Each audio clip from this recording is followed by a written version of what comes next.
ध्यानमूलं गुरुर्मूर्तिं भुजामूलं गुरुर्पद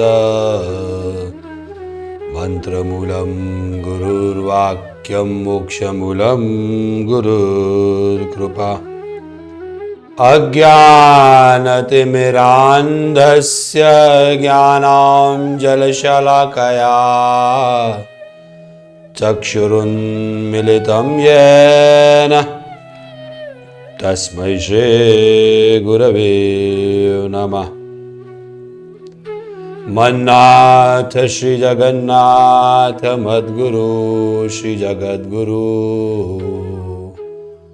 ममात्मा सर्वभूतात्मा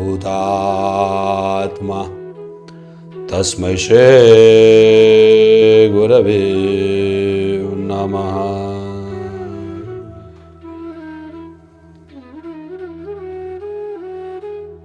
मेरे गुरुदेव ब्रह्मलीन श्री स्वामी अध्यात्मानंद जी महाराज को मेरा प्रणाम।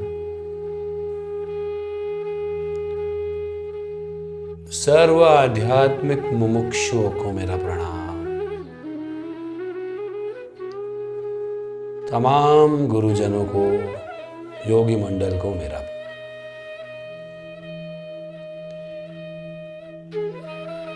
हमारे मंत्र ज्ञान धारा में मैंने मांडुक्य उपनिषद के बारे में विविध वार्तालाप करना शुरू किया। पहले एपिसोड में हमने सिर्फ थोड़ी बहुत जानकारी ये मांडुक्य उपनिषद के बारे में ली।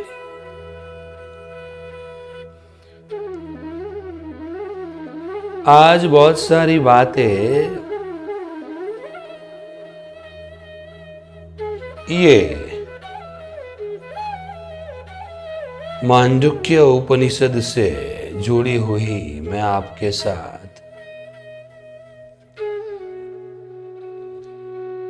आध्यात्मिकता को अलग अलग तरीके से हम देख सकते हैं। प्रथम मार्ग जिसे हम भक्ति मार्ग कहते हैं, जिसे डिवोशन कहते हैं, जिसे हम पाथ ऑफ बिलीफ कहते हैं, जो श्रद्धा पर आधारित है। यह मार्ग ऐसा मार्ग है कि जिसमें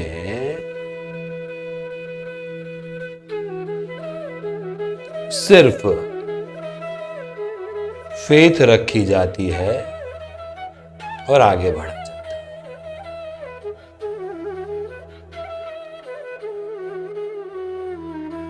जिसमें एक्सपीरियंस होना जरूरी नहीं है,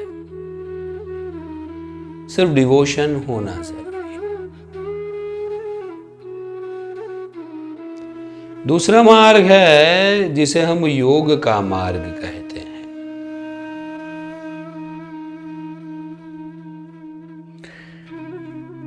जो भक्ति या श्रद्धा पे नहीं परंतु स्वतः अनुभव पे विश्वास रखता है।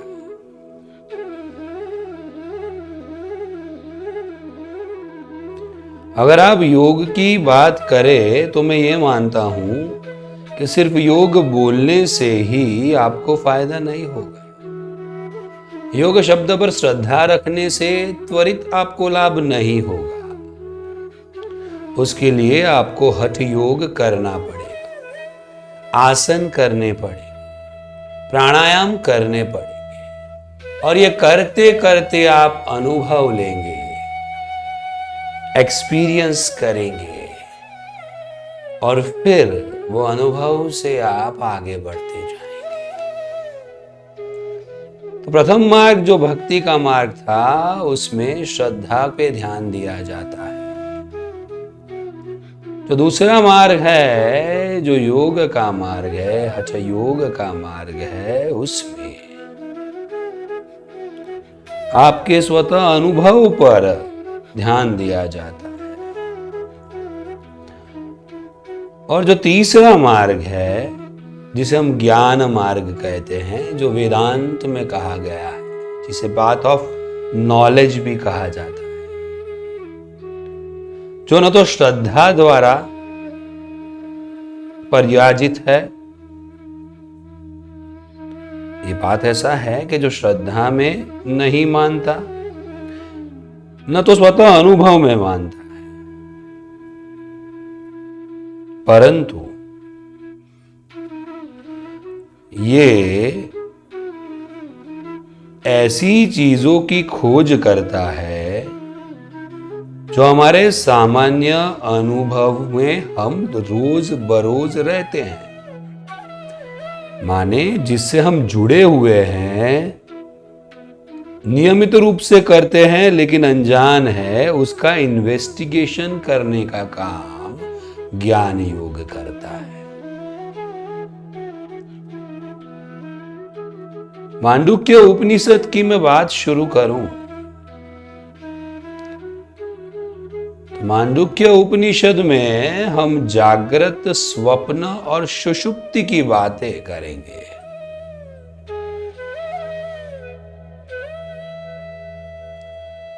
मैं ये भी कहना चाहूंगा कि ये जो 3 मार्ग की मैंने चर्चा की, उसमें एक समानता है।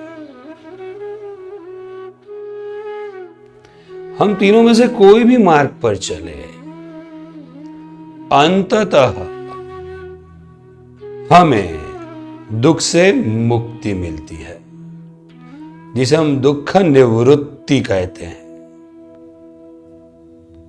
तमाम प्रकार के सफरिंग से आप परमानेंटली डिटैच हो जाते हो, मार्ग चाहे कोई भी हो। ये सब मार्ग एक दूसरे से जुड़े हुए भी है। स्वामी ब्रह्मानंद ने कार्ल यंग की बहुत अच्छी बात बताई थी। वो बड़े साइकोलॉजिस्ट थे और जब वो रिटायर हुए तब बीबीसी में उनका इंटरव्यू हुआ और पत्रकार ने उनसे पूछा,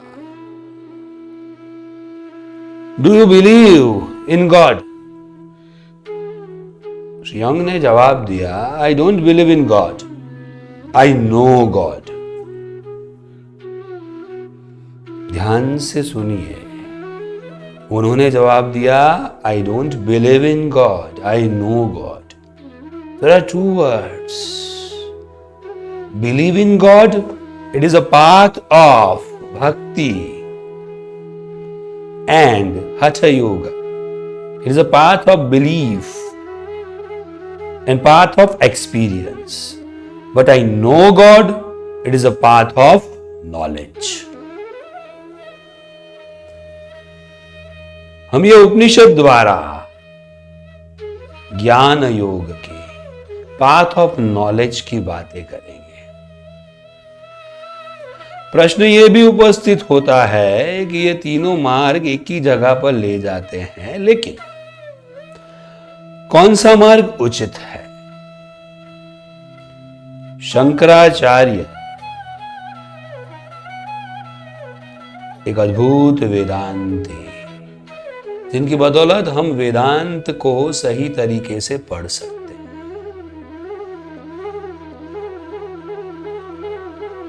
वो कहते थे कि कर्मयोग से आप शुद्ध मन पा सकते हो, ध्यान योग या राज योग से आप मन की एकाग्रता पा सकते हो, और ज्ञान योग से आप सिंपली अपने माइंड को इग्नोरेंस कर सकते हो, माने मन को इग्नोर कर सकते हो, क्योंकि तब आप अपने आप को जान जाते हो हु एम आई। माने तीनों मार्ग स्वतः एक दूसरे से जुड़े हुए हैं। वेदांत के बारे में मैं कहूंगा, it is not a journey of place. जैसे कि हमने सुना है कि भक्ति करने से, नाम लेने से आप पृथ्वी से स्वर्ग में जा सकते हो। ध्यान दीजिएगा, पृथ्वी से स्वर्ग में। माने एक प्लेस से, एक जगह से दूसरी जगह पर, माने ये जगह से बंधा हुआ है। लेकिन वेदांत में ऐसा नहीं है। वेदांत में हम कह सकते हैं it is here, it is there, it is everywhere. यानी जो कुछ भी है वो यहां है, वहां है, सब जगह है, कोई एक पर्याप्त जगह नहीं है। दूसरी बात यह भी है कि वेदांत के बारे में it is not a journey of time. जैसे कि हम कहते हैं कि मृत्यु के बाद ईश्वर मिलेंगे, ध्यान रखना, हम कहते हैं मृत्यु के बाद ईश्वर मिलेंगे, माने मृत्यु के बाद it is a journey of time. लेकिन वेदांत कहता है it is a right here and now, माने मृत्यु पर्यंत नहीं, जन्म पर्यंत नहीं, जन्म से पहले नहीं, इट इज राइट नाउ। अभी वो चीज है, पहले भी वो चीज थी और बाद में भी यही चीज रहने वाली। तो प्रश्न यह उपस्थित होता है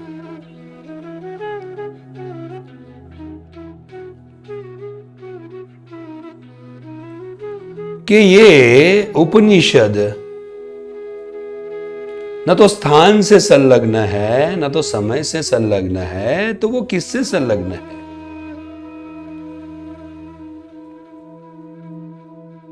तो मैं कहूंगा it is a journey of ignorance to knowledge. It is a journey of I don't know to I know myself. So this is a path of knowledge. मैं कठोपनिषद शुरू करूं उससे पहले हमें वेदांत के बारे में थोड़ा बहुत ज्ञान होना जरूरी है, इसलिए मैं आपको बता रहा हूं। मैं बात करने वाला हूं मांडुक्य उपनिषद की। मांडुक्य उपनिषद अथर्ववेद का एक भाग है। ये सबसे छोटा उपनिषद है जिसमें 12 मंत्र है, सिर्फ 12 मंत्र, लेकिन मोस्ट पावरफुल मंत्र। शंकराचार्य जो वेद के प्रखर ज्ञानी कहलाते थे, जिन्होंने ये उपनिषद के बारे में बेहतरीन बातें लिखी है। शंकराचार्य के गुरु के भी गुरु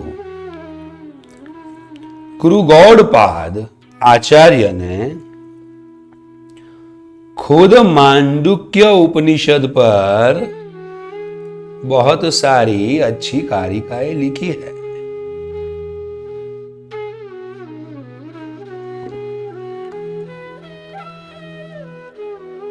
कहा जाता है कि ये जो उपनिषद है मांडुक्य, उसे अलग अलग चरण में विभाजित किया गया है। सामान्यतः मैं बताऊं तो 12 मंत्र में, कारिका में उसे विभाजित किया गया है। मैं आपके साथ आज प्रथम 2 मंत्र के बारे में बातें करूंगा। मैं सरल भाषा में बातें करूंगा। मैं मंत्र का उच्चारण नहीं कर रहा हूं, लेकिन प्रयत्न कर रहा हूं कि मैं सरल भाषा में ये पहले 2 मंत्र आपको समझा पाऊं। मांडुक्य उपनिषद के प्रथम श्लोक में कहा गया है कि ओमकार ही सब कुछ है।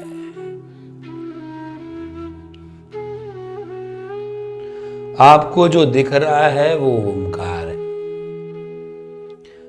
आपको जो नहीं दिख रहा है वो भी ओमकार। ओमकार ब्रह्मांड है, भूत भविष्य और वर्तमान भी ओमकार है। अरे ये भूत भविष्य और वर्तमान से परे भी कोई समय है तो वो भी ओमकार है। तो प्रथम श्लोक में हमें ओमकार की विविध शक्तियों के बारे में, ओमकार का ज्ञान दिया गया, जिसे हम नाद योग भी कहते हैं। दूसरे मंत्र में कहा गया है कि जो कुछ भी है वो ब्राह्मण है। श्रोतागण, आप ध्यान रखना, जब भी मैं ब्राह्मण की बात करूं तो वो मैं कोई नात जात की बात नहीं कर। ब्राह्मण का अपना एक अर्थ है जिसे कहा जाता है अयम आत्मा ब्रह्म। कहा गया है कि ब्राह्मण जो अयम आत्मा ब्रह्म, मैं खुद एक ब्रह्म हूं, एक आत्मा हूं, ये ब्राह्मण भूत भविष्य वर्तमान हर जगह पर है।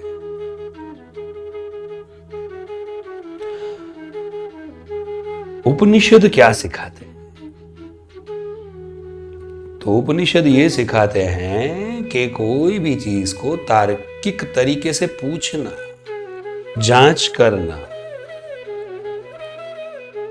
तो ये मांडुक्य उपनिषद में प्रथम ओमकार पर जांच करनी शुरू की, और दूसरा अयम आत्मा ब्रह्म, माने मैं खुद आत्मा हूं, ब्रह्म हूं, उस पर जांच करना शुरू किया।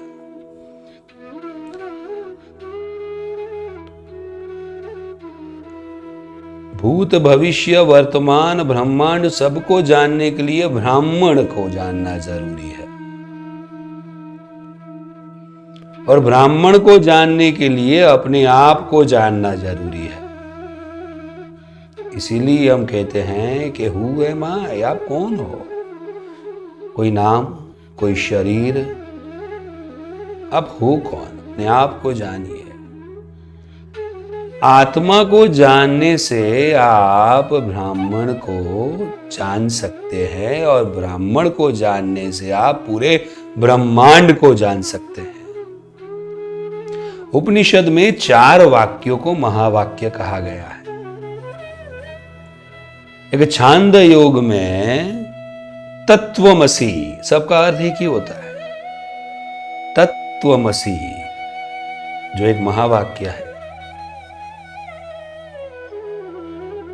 बृहदानी में अहम ब्रह्मास्मि, मैं खुद ब्रह्म हूं, वो महावाक्य है।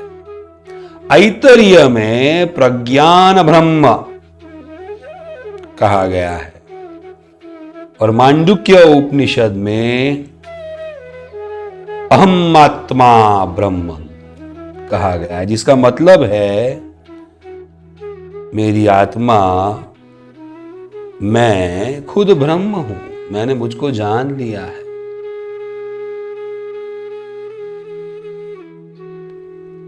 माने ये दोनों मंत्र को जानने के लिए पहले जांच करनी पड़ेगी कि ओमकार अगर ब्रह्म है, ओमकार समय से परे है तो क्यों है।